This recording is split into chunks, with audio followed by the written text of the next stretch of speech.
राम राम। आज हिंदी व्याकरण के अलंकार विषय में अर्थालंकार के तीसरे वेद उत्प्रेक्षा अलंकार के बारे में डिस्कस करूंगा। तो अर्थालंकार का तीसरा वेद है उत्प्रेक्षा अलंकार। उत्प्रेक्षा अलंकार जो है वो 3 शब्दों से मिलकर बना है। ठीक है, कौन कौन से? उत जमा प्र जमा इक्षा।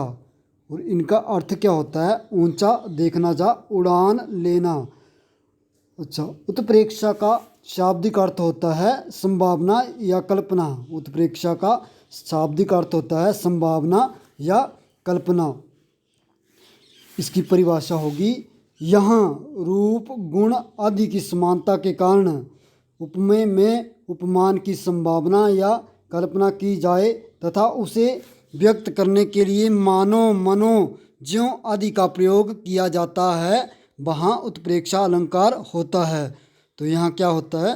रूप गुण आदि की समानता के कारण उपमेय और उपमान की संभावना व्यक्त की जाती है। उपमान और उपमेय और उपमान हम पहले की क्लासों में भी पढ़ चुके हैं कि उपमेय क्या होता है और उपमान क्या होता है। अगर आपको नहीं पता तो मैं आप क्या करोगे कमेंट बॉक्स में लिखोगे, मैं आपको आंसर दूंगा कि क्या होता है।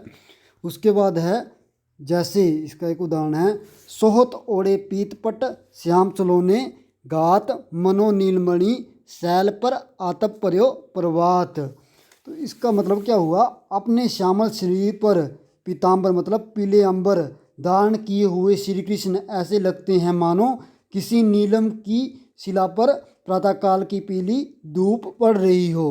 ठीक है, तो यहाँ श्री कृष्ण के श्यामल शरीर में नीलमणि पर्वत तथा पीले वस्त्रों में धूप की संभावना जो है वो व्यक्त की गई है, संभावना की गई है। इसलिए यहाँ क्या है? उत्प्रेक्षा अलंकार। अच्छा, अब उपमा रूपक और उत्प्रेक्षा अलंकार की पहचान कैसे करेंगे हम, इसको ध्यान से देखना।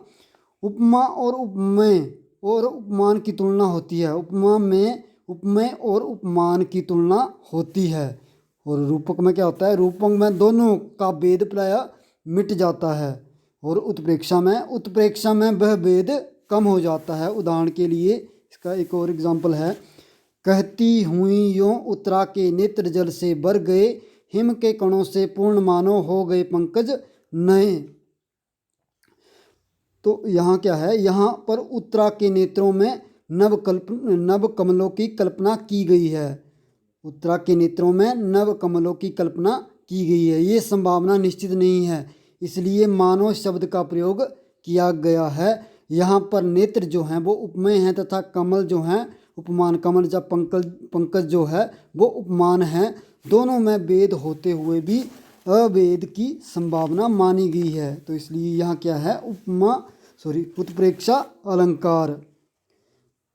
उत्प्रेक्षा अलंकार की पहचान क्या होती है? उत्प्रेक्षा अलंकार में मनु, मनु, मानो, जनु तथा इव आदि शब्द जो हैं वो इसमें आते हैं। जो हमारा काव्य होगा उसमें ये शब्द जो हैं वो आएंगे। उत्प्रेक्षा अलंकार के आगे 3 वेद होते हैं। कौन कौन से? वस्तुप्रेक्षा और वस्तुप्रेक्षा में त भी होगा, द वस्तु और आधा त प्रेक्षा। वस्तुप्रेक्षा, दूसरा हेतुत्प्रेक्षा और तीसरा फलोत्प्रेक्षा। ये जो हैं वो 3 अलंकार हैं, उत्प्रेक्षा अलंकार हैं। आशा है कि आपको ये जो अलंकार है उत्प्रेक्षा अलंकार वो आपको समझ आ गया होगा। धन्यवाद।